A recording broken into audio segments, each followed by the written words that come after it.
पुनरुत्थान पर्व के पश्चात आज चौथा रविवार है। आइए हम अपनी आराधना को शुरू करें। सचमुच मैं चुपचाप होकर परमेश्वर की ओर मन लगाए हूं। मेरा उद्धार उसी से होता है। सचमुच वही मेरी चट्टान और मेरा उद्धार है। वह मेरा गढ़ है, मैं अधिक ना डिगूंगा। आइए प्रार्थना करें। सर्वशक्तिमान पिता परमेश्वर, धन्यवाद के साथ हम अपने जीवन को आपके अधिकार में रखते हैं। धन्यवाद करते हैं कि आपने हमें संभाला है। आपने पिता परमेश्वर अपने लहू का बाड़ा बांधा है। पिता परमेश्वर, हम आपके हाथों में महफूज हैं। धन्यवाद देते हैं कि आपने बीते समय में हमारी रक्षा करी। आपने हमें पिता परमेश्वर इस महामारी से बचा रखा है। आपने हमें पिता परमेश्वर अपने पंखों की आड़ में सलामत रखा है। पिता परमेश्वर, अंधकार के घेरे से आपने हमें छुटकारा दिया है। प्रभु, धन्यवाद करते हैं कि आपने अद्भुत रीति से हमसे प्रेम किया है। इस समय को हम आपके अधीन करते हैं। जब एक बार फिर पिता परमेश्वर इस कोरोना वायरस के प्रकोप के चलते हम आज भी अपने घरों में रह के आराधना करने पर मजबूर हैं। पिता परमेश्वर भवन तक नहीं पहुंच पा रहे हैं, लेकिन आपने हमें यह माध्यम दिया है जिसके द्वारा हम अपने घरों में एकजुट होकर एक समय पर आपकी स्तुति, आपकी आराधना, आपके वचनों को सुन सके। प्रभु, धन्यवाद देते हैं कि आपकी उपस्थिति हमारे साथ सदा बनी रहती है। आपने हमें पिता परमेश्वर संभाला है। आपने अपनी अगुवाई में हमें बढ़ाया है। आपने अब तक हमें सुरक्षित रखा। पिता परमेश्वर, कुछ देर के लिए हम ये समय अपने जीवन का भाग आपको देते हैं। पिता परमेश्वर, आप हमारी अगुवाई करें। हमारे गीतों का गाना, वचन पढ़ना, उस पर अध्ययन करना, हर कार्य जो अपने जीवन में करें वो आपको पसंद आए। पिता परमेश्वर, पवित्र आत्मा का अभिषेक करें।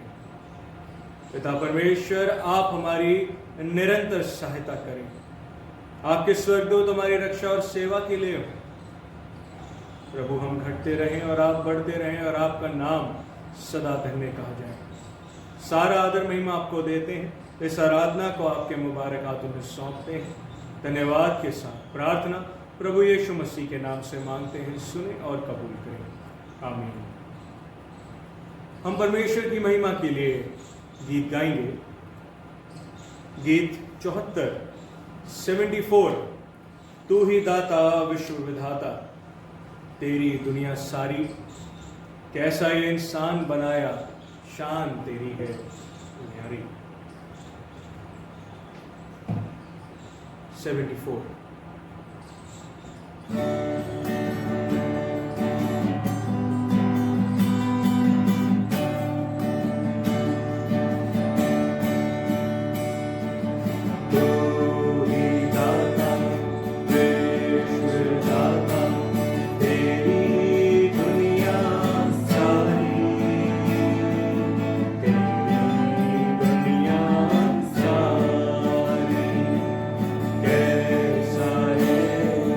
Sa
प्रभु भोज की पुस्तक में से हम पढ़ेंगे क्रम संख्या 3, 4 और 5।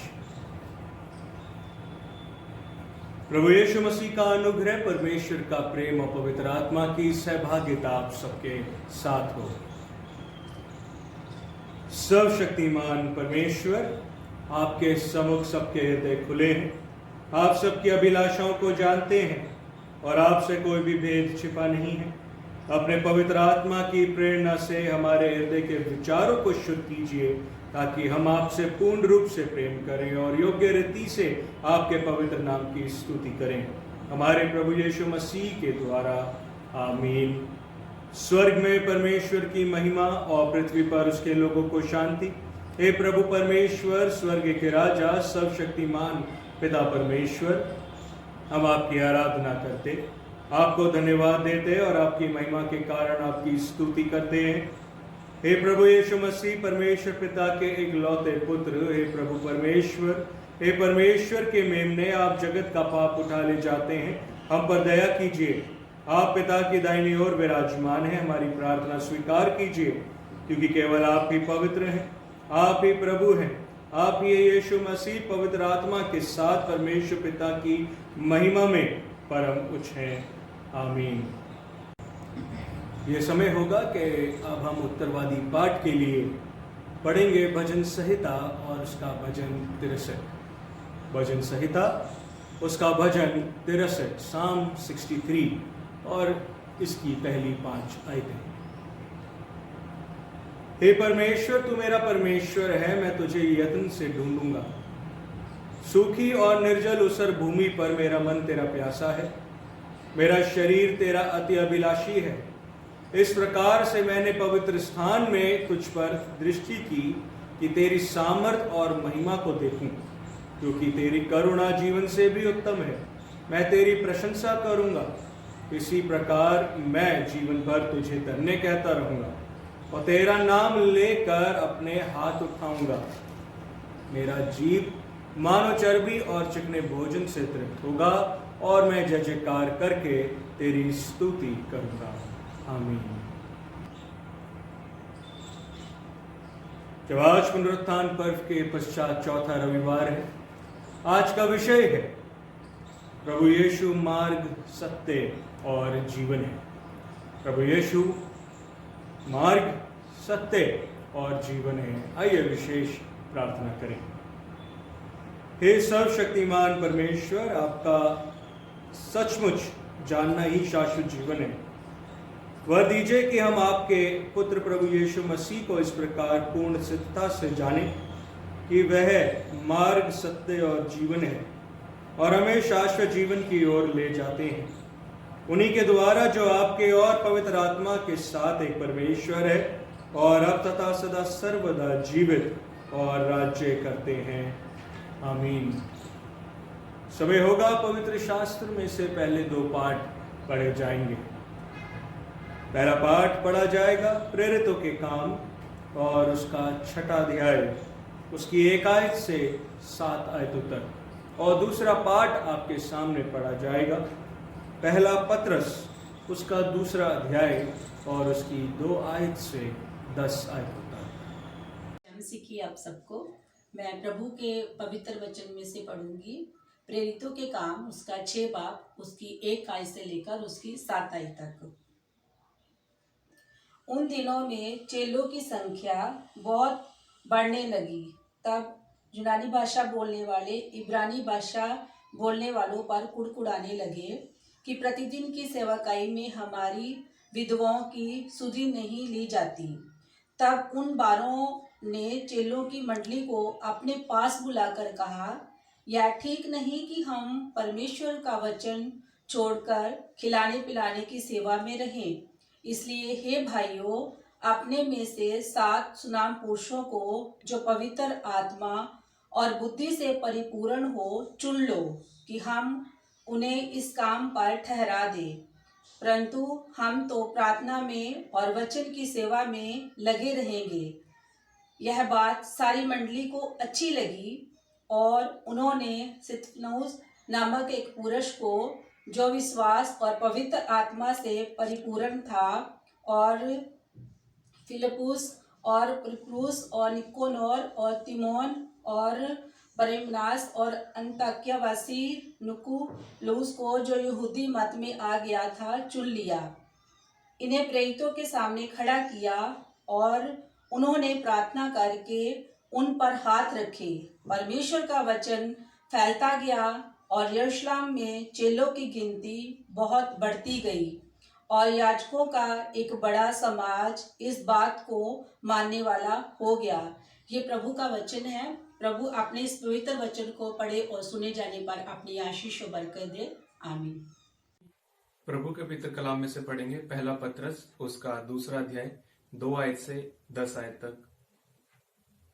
नए जन्मे हुए बच्चों के समान निर्मल आत्मिक दूध की लालसा करो, ताकि उसके द्वारा उद्धार पाने के लिए बढ़ते जाओ, क्योंकि तुमने प्रभु की कृपा का स्वाद चख लिया है। उसके पास आकर, जिसे मनुष्यों ने तो निकम्मा ठहराया, परंतु परमेश्वर के निकट चुना हुआ और बहुमूल्य जीवता पत्थर है। तुम भी आप जीवते पत्थरों के समान आत्मिक घर बनते जाते हो, जिसे याजकों का पवित्र समाज बनकर ऐसे आत्मिक बलिदान चढ़ाओ जो यीशु मसीह के द्वारा परमेश्वर को ग्रहण है।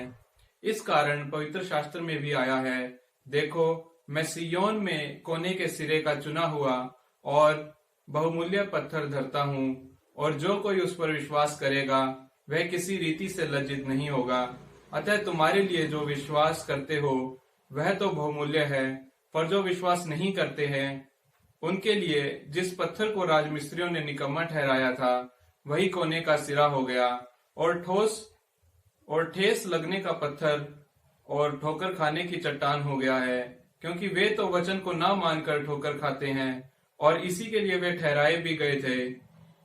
पर तुम एक चुना हुआ वंश और राजपदधारी याजकों का समाज और पवित्र लोग और परमेश्वर की निज प्रजा हो, इसलिए कि जिसने तुम्हें अंधकार में से अपनी अद्भुत ज्योति में बुलाया है उसके गुण प्रकट हों। तुम पहले तो कुछ भी नहीं थे, पर अब परमेश्वर की प्रजा हो। तुम पर दया नहीं हुई थी, पर अब तुम पर दया हुई है। प्रभु के पवित्र कलाम के पढ़े और सुने जाने पे आशीष हो। आमीन। ये समय होगा, आइए हम अपने आप को परमेश्वर के वचन के लिए तैयार करेंगे और एक और गीत गाएंगे। गीत नंबर 114, प्रभु आराधना गीत की पुस्तक में से गीत नंबर 114, पवित्र आत्मा। हाँ,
सिर्फ तेरे लिए यीशु तेरे लिए, सिर्फ तेरे लिए यीशु तेरे लिए, तेरे लिए यीशु तेरे लिए मैं हाथ उठाता हूँ।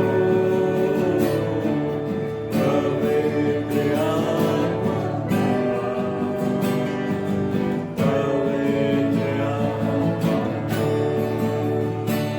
मुझ पे जाओ यीशु के चरणों में। पवित्र आत्मा, मुझ पे जाओ यीशु के चरणों में।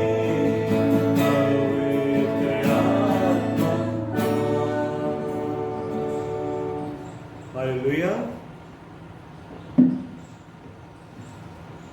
प्रभु यीशु मसीह का सुसमाचार हमें मिलता है यूहन्ना रचित सुसमाचार और उसका 14वां अध्याय और उसकी 1 से 6 आयतों तक। यूहन्ना रचित सुसमाचार 14वां अध्याय और उसकी 1 से 6 आयतें। तुम्हारा मन व्याकुल ना हो, परमेश्वर पर विश्वास रखो और मुझ पर भी विश्वास रखो। मेरे पिता के घर में बहुत से रहने के स्थान हैं। यदि ना होते तो मैं तुमसे कह देता, क्योंकि मैं तुम्हारे लिए जगह तैयार करने जाता हूँ। और यदि मैं जाकर तुम्हारे लिए जगह तैयार करूँ तो फिर आकर तुम्हें अपने यहाँ ले जाऊँगा, कि जहाँ मैं रहूँ वहाँ तुम भी रहो। जहाँ मैं जाता हूँ तुम वहाँ का मार्ग जानते हो। थोमा ने उससे कहा, हे प्रभु, हम नहीं जानते कि तू कहाँ जा रहा है, तू मार्ग कैसे जाने? यीशु ने उससे कहा, मार्ग और सत्य और जीवन मैं ही हूँ। बिना मेरे द्वारा कोई पिता के पास नहीं पहुँच सकता। ये प्रभु यीशु मसीह का सुसमाचार है। हे प्रभु यीशु, आपकी स्तुति। आमीन। यूहन्ना रचित सुसमाचार उसका 14वां अध्याय और 6 आयत में यह लिखा है, यीशु ने उससे कहा, मार्ग और सत्य और जीवन मैं ही हूँ। बिना मेरे द्वारा कोई पिता के पास नहीं पहुँच सकता। मेरे अजीजों, जब हमें कहीं जाने की योजना हम बनाते हैं तो बहुत जरूरी होता है कि इन बातों पर ध्यान रखने। पहला, साफ तौर पर हमें पता होना चाहिए कि हमें कहाँ जाना है। दूसरा, वहां तक पहुंचने का रास्ता कैसा होगा। तीसरा, किस साधन के साथ वहां पहुंचा जा सकता है। और इन्हीं बातों को समझाने के लिए हम यहां देखते हैं प्रभु यीशु मसीह ने कहा है, मार्ग और सत्य और जीवन मैं ही हूं। बिना मेरे द्वारा कोई पिता के पास नहीं पहुंच सकता। हम यहाँ पाते हैं कि यीशु मसीह ने अपने इस वचन के द्वारा 2 महत्वपूर्ण बातें एक ही आयत में कही। पहला, मार्ग, सत्य और जीवन मैं ही हूं। और दूसरा, बिना मेरे द्वारा कोई पिता के पास नहीं पहुंच सकता। प्रभु यीशु मसीह यहाँ अपने चेलों को अपनी मौत के लिए तैयार कर रहे हैं, क्योंकि उनको इस बात का अंदेशा है। वे जानते हैं कि कहीं ना कहीं जैसे जैसे वह उनकी मौत के नज़दीक बढ़ेंगे, उनके चेलों के हृदय जो हैं, उनके मन जो हैं, व्याकुल होंगे। क्योंकि यूहन्ना रचित सुसमाचार को जब हम देखते हैं उसके 13 अध्याय में और उसकी 38 आयत में हम वहाँ पाते हैं कि पतरस जो है वहाँ पे कहने पर कि वह उनके लिए प्राण भी देगा, वह पतरस के लिए भविष्यवाणी करते हैं। मैं तुझसे सच सच कहता हूं कि मुर्ग बांध ना देगा जब तक तू 3 बार मेरा इनकार ना कर लेगा। इसलिए यहाँ वह उनके हिम्मत को बढ़ा रहे हैं, यहाँ उनके विश्वास को वो स्थिर कर रहे हैं, यहाँ वह उन्हें मजबूत कर रहे हैं। वह अपने आप को उनके आगे रखकर इस बात को दर्शाते हैं कि मैं हूँ, मैं वो मार्ग हूँ, मैं वो सत्य हूँ और मैं ही वो जीवन हूँ। मेरे बिना तुम परमेश्वर पिता तक नहीं पहुंच सकते। तुम्हें चिंता करने की आवश्यकता नहीं है। इस वचन में हम पाते हैं कि प्रभु यीशु मसीह ही एक ऐसा मार्ग है जिसके द्वारा ही पिता परमेश्वर तक पहुंचा जा सकता है। पतरस प्रेरितों के काम उसका 4 अध्याय उसकी 12वीं आयत में कहते हैं, और किसी दूसरे के द्वारा उद्धार नहीं, क्योंकि स्वर्ग के नीचे मनुष्यों में और कोई दूसरा नाम नहीं है जिसके द्वारा हम उद्धार पा सकें। इस बात को हम कैसे जान सकते हैं कि यीशु मसीह ही वह मार्ग है? क्योंकि पिता परमेश्वर ने उसे प्रकट किया और कोई और नहीं। यूहन्ना रचित सुसमाचार उसका 1 अध्याय और उसकी 18वीं आयत में हम इस बात को पाते हैं, परमेश्वर को किसी ने कभी नहीं देखा। एक लौता पुत्र जो पिता की गोद में है, उसी ने उसे प्रकट किया। दूसरी बात हम देख सकते हैं, पिता परमेश्वर ने ही जिसे प्रकट किया उसी के लिए मार्ग खोल दिया ताकि वह औरों के लिए मार्ग बन जाए। इब्रानियों की पुस्तक 10वां अध्याय 19 से 21 आयत को जब हम पढ़ते हैं तो इस बात को हम देख सकते हैं। यहाँ लिखा है, हे भाइयों और बहनों, जबकि हमें यीशु के लहू के द्वारा उस नए और जीते मार्ग से पवित्र स्थान में प्रवेश करने का हियाव हो गया है, जो उसने पर्दे अर्थात अपने शरीर में से होकर हमारे लिए अभिषेक किया है, और इसलिए कि हमारा ऐसा महान याजक है जो परमेश्वर के घर का अधिकारी है। तीसरी बात हम देखते हैं, प्रभु यीशु मसीह वह मार्ग है जो हमारा सहायक है, जिसे हम 1 यूहन्ना उसका 2 अध्याय और उसकी 1 और 2 आयत में पाते हैं। हे मेरे बालकों, मैं ये बातें तुम्हें इसलिए लिखता हूं कि तुम पाप न करो, और यदि कोई पाप करे तो पिता के पास हमारा एक सहायक है, अर्थात धार्मिक यीशु मसीह, और वही हमारे पापों का प्रायश्चित है, और केवल हमारे ही नहीं वरन सारे जगत का। प्रभु यीशु मसीह ही एक ऐसे मार्ग है, एक ऐसी सहायक, एक ऐसी सहायता है जिसके द्वारा हम उस पिता परमेश्वर तक पहुंच सकते हैं। पिता परमेश्वर ने उसे प्रकट किया, पिता परमेश्वर ने उसके द्वारा हमारे लिए वो मार्ग तैयार किया, उसे वह मार्ग बना दिया ताकि हम उसकी सहायता से उस तक पहुंच सकें। प्रभु यीशु मसीह ना केवल एक मार्ग है, वह एक सत्य भी। हम कैसे जान सकते हैं कि प्रभु यीशु मसीह ही एकमात्र सत्य है? यूहन्ना रचित सुसमाचार 18 अध्याय उसकी 38 आयत में हम वहां देख सकते हैं, पिलातुस ने प्रभु यीशु मसीह से पूछा है, सत्य क्या है? ये तब पूछा जबकि प्रभु यीशु मसीह उससे पहले ही वह उत्तर दे चुके हैं, उस सत्य के बारे में बता चुके हैं, जो हमें 18 अध्याय यूहन्ना रचित सुसमाचार उसकी 37 आयत में मिलता है। लिखा है, पिलातुस से कहा कि तू कहता है क्योंकि मैं राजा हूं, मैंने इसलिए जन्म लिया और इसलिए जगत में आया हूं कि सत्य पर गवाही दूं। जो कोई सत्य का है वह मेरा शब्द सुनता है। सत्य उसके सामने था और उसने सत्य को ना पहचाना। यूहन्ना रचित सुसमाचार 8 अध्याय उसकी 32 आयत को अगर हम देखें और इस सत्य को अगर समझने की कोशिश करें तो सत्य को जानोगे और सत्य तुम्हें स्वतंत्र करेगा। किससे स्वतंत्र करेगा? हमारे पापों से स्वतंत्र करेगा। और कौन तुम्हें स्वतंत्र करेगा? यूहन्ना रचित सुसमाचार 8वां अध्याय 36 आयत में इसका उत्तर मिलता है, सो यदि पुत्र तुम्हें स्वतंत्र करेगा तो सचमुच तुम स्वतंत्र हो जाओगे। उसने विश्वास पूर्वक अपने पिता परमेश्वर के वचनों की घोषणा की जो सत्य है। यूहन्ना रचित सुसमाचार 17वां अध्याय और उसकी 14 आयत और 17 आयत में हम पाते हैं, मैंने तेरा वचन उन्हें पहुंचा दिया है और संसार ने उनसे बैर किया, क्योंकि जैसा मैं संसार का नहीं वैसे ही वे भी संसार के नहीं। 17वीं आयत में वो कहते हैं, सत्य के द्वारा उन्हें पवित्र कर, तेरा वचन सत्य है। तेरा वचन सत्य है।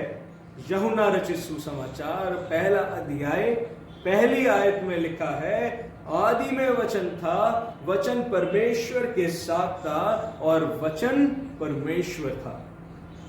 वचन देहधारी हुआ, उसकी 14वीं आयत में लिखा है, और अनुग्रह और सच्चाई से परिपूर्ण होकर हमारे बीच में डेरा किया, और हमने उसकी ऐसी महिमा देखी जैसे पिता के एक लौते पुत्र की महिमा, यानी प्रभु यीशु मसीह।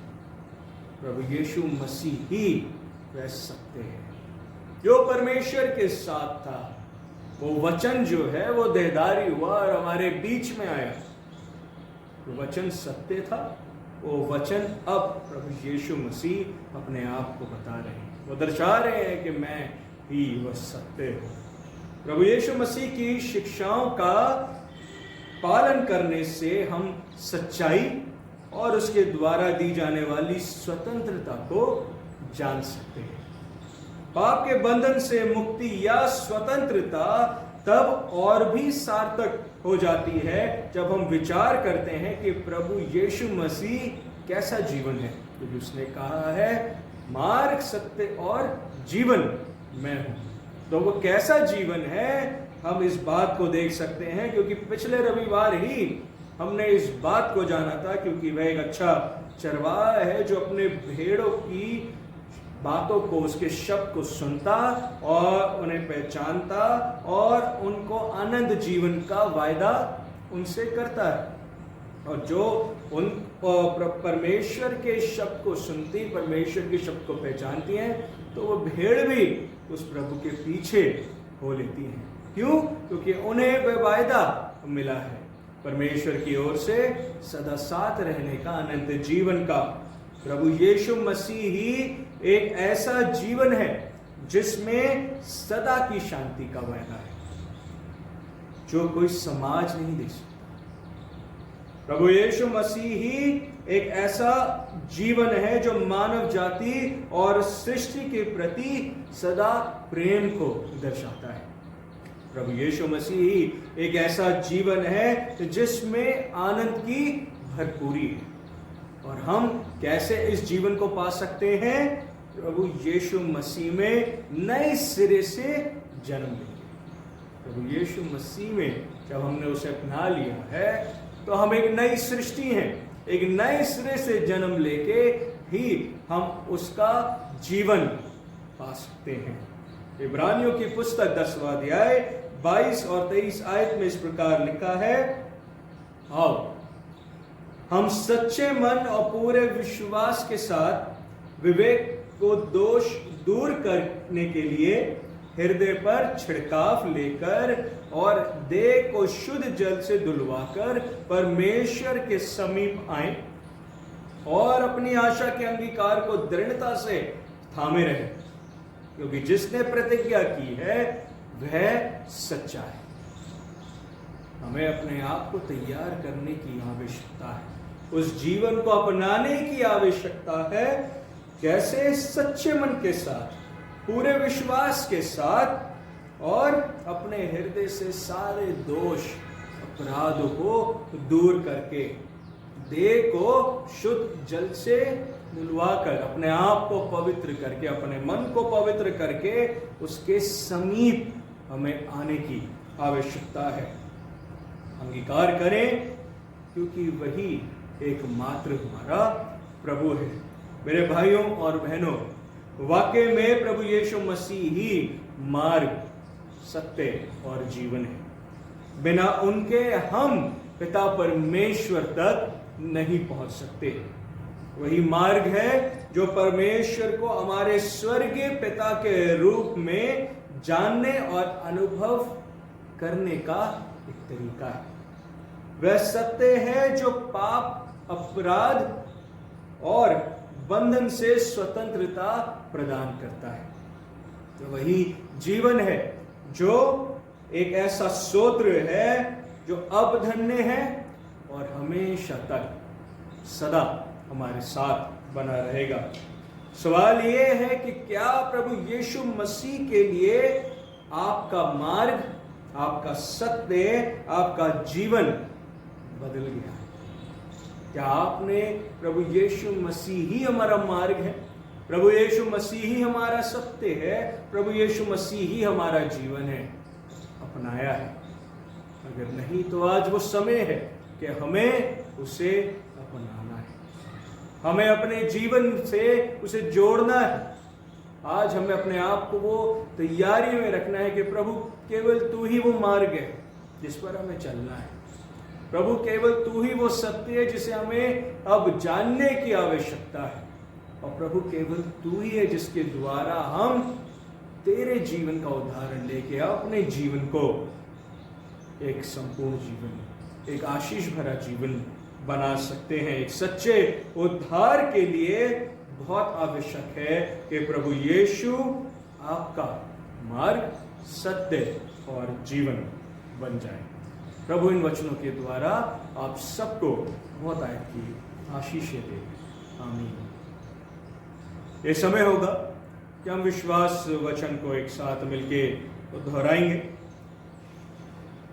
क्रम संख्या 14, प्रभु भोज की पुस्तक और प्रेरितों का विश्वास वचन।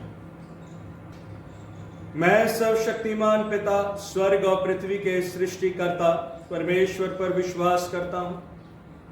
मैं उसके इकलौते पुत्र हमारे प्रभु यीशु मसीह पर विश्वास करता हूं। वह पवित्र आत्मा के सामर्थ से गर्भ में आए और कुंवारी मरियम से जन्मे। उन्होंने 35 पिलातुस के शासन में दुख भोगा। वह क्रूस पर चढ़ाए गए, मरे और गाड़े गए और मृतकों के लोक में उतरे। तीसरे दिन वह जी उठे। वह स्वर्ग पर चढ़ गए और पिता की दाहिनी ओर विराजमान हुए। वह जीवितों और मृतकों का न्याय करने को फिर आएंगे।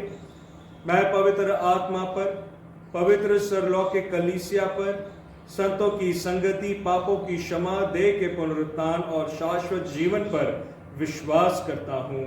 आमीन। यह समय होगा कि अब हम प्रार्थनाओं में चलेंगे, परियत निवेदन करेंगे और एक साथ मिलकर एक दूसरे के लिए प्रार्थना करेंगे। जय मसीह की।